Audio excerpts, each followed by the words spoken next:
Yo, Still Mills, what's the deal, man? Peep, motherfucking game, man. Allegedly, Eddie Hearn.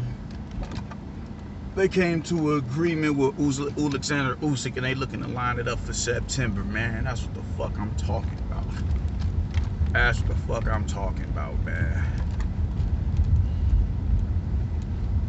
I don't want to hear no more salt being thrown in the direction of Anthony Joshua, man.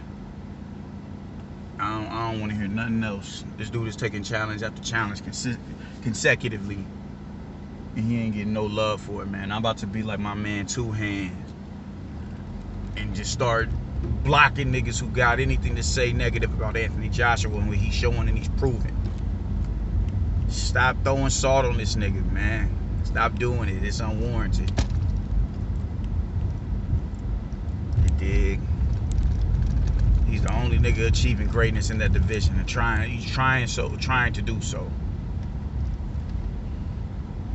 You know that you can't knock that. The dude is doing his numbers, he's doing his road work, man. Give that man his respect. Well, is it that hard to say, man, yo, homeboy is nice. Homeboy gets busy, and just give that man his flowers.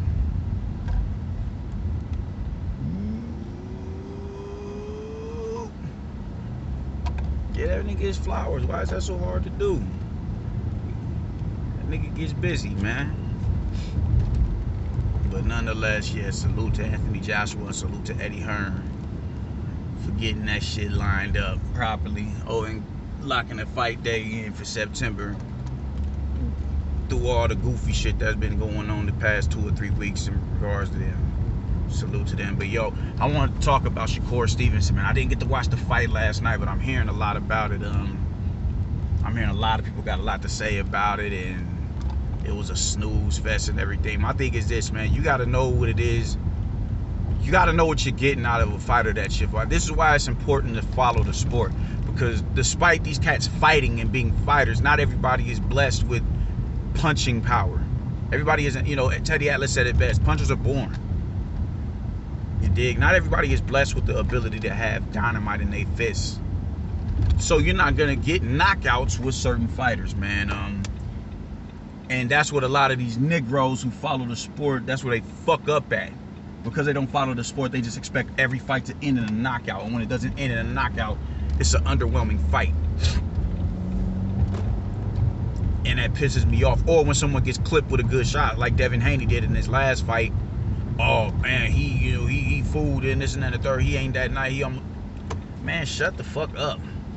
Like, god damn, I hate you niggas, man. Niggas don't know what the fuck they talking about. And this is, like I said, this is why it's important to follow the sport to the best of your abilities. I'm not saying follow it as in-depthly as you follow other sports, but just have some sort of knowledge on what it is that you're watching.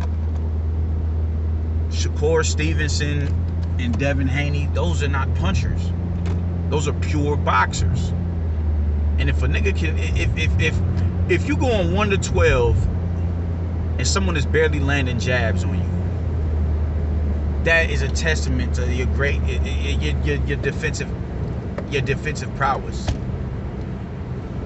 Shakur Stevenson is a wizard in the ring. So I don't think, I seen someone says, he's a young sweet pea.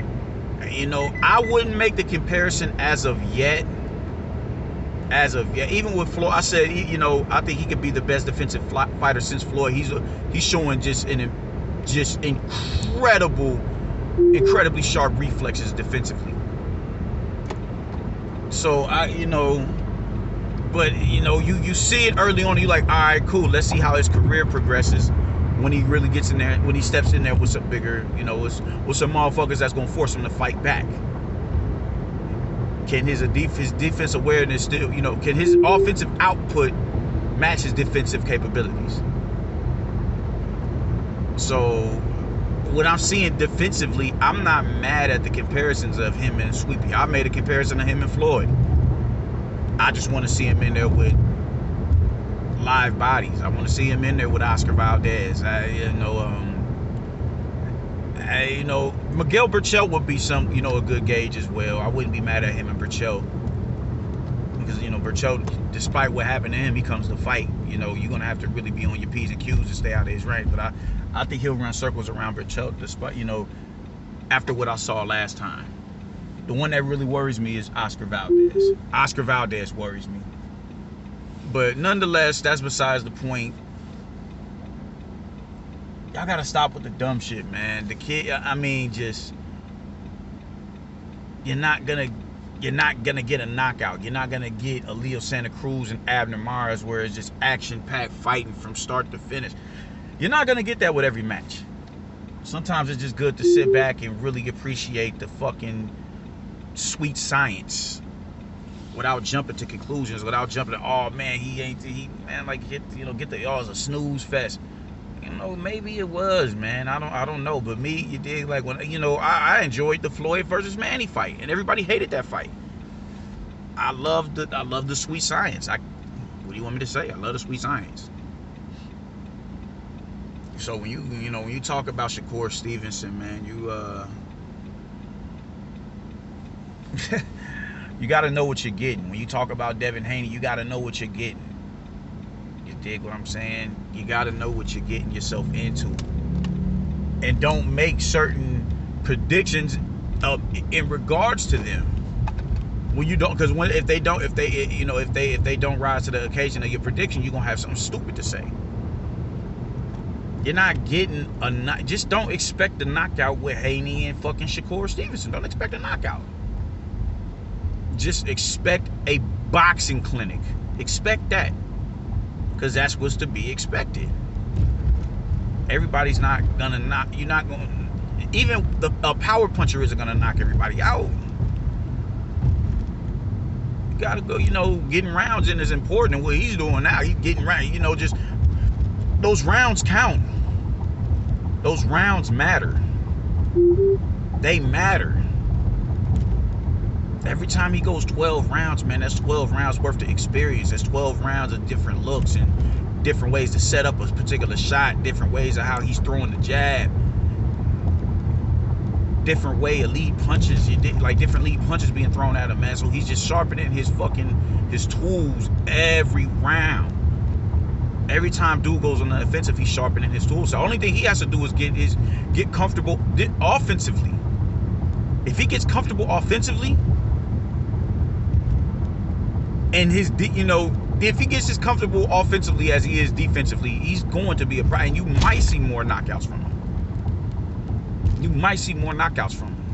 The kid is incredible, man. The kid is incredible. Devin Haney is incredible. Y'all have to know what y'all are looking at before y'all make the fucking assessments that y'all make. Stop looking for fucking knockouts, because every boxer is not gonna knock a nigga the fuck out. They don't have Gervonta Davis power. They don't. But Gervonta Davis doesn't have their acumen, their ring IQ. It is what it is. I'm gonna watch the fight later on today, man. But you dig? I want to see how good he was, because I know what I'm getting into when I watch these cats. I know what I'm getting into. So I appreciate what it is that they can do in the ring. I appreciate it. I appreciated when Devin Haney stepped up to a Jorge Linares. I appreciated that, because that was a legitimate test. And I appreciate it when fucking Shakur Stevenson steps to motherfucking the winner of Valdez and Herring. I'm going to appreciate that. I think he have an easier night with Herring than Valdez, but nonetheless, it's still going to be a tough fight. These is champions, man. These is champions. So I'm saying, man, like, get them niggas they love, give them their flowers, man. You can't expect a knockout, and y'all play yourselves. Y'all play yourselves when y'all do that. And then when they make comparisons, you know, you can draw comparisons between the two. Defensively, between Shakur and Sweet Pea, or Shakur and Floyd. You can draw comparisons. We forget Shakur was a champion. We can most definitely draw comparisons between the two. There's nothing wrong with it. It's logical. This kid is a wizard in the ring. An incredibly defensively mind-sounded fighter, man. You can't hate that because he didn't knock a nigga the fuck out. This is what I'm talking about, man. Defense is so underappreciated. It's sickening. It's sickening. The ability to stay in the pocket and stay poised and slip shots and roll up under shots. That shit is incredible. That is an incredible feat to be able to do. For you goofballs that said, man, it was a man, come on, man, it was a snooze fest. I need y'all to cut that shit out, man. Y'all cut that shit out. The kid gets busy. The kid is defensively minded.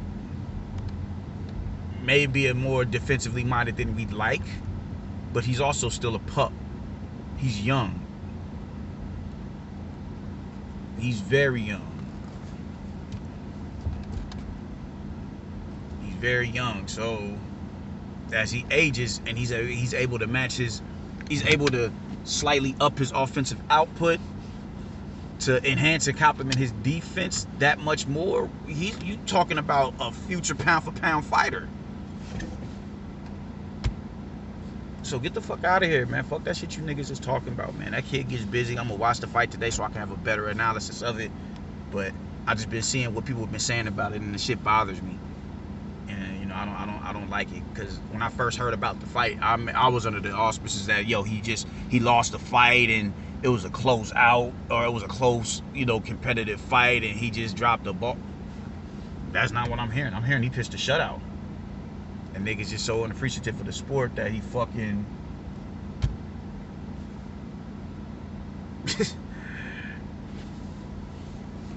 I don't know, man. You dudes is weirdos, man. I'm out, man. Peace.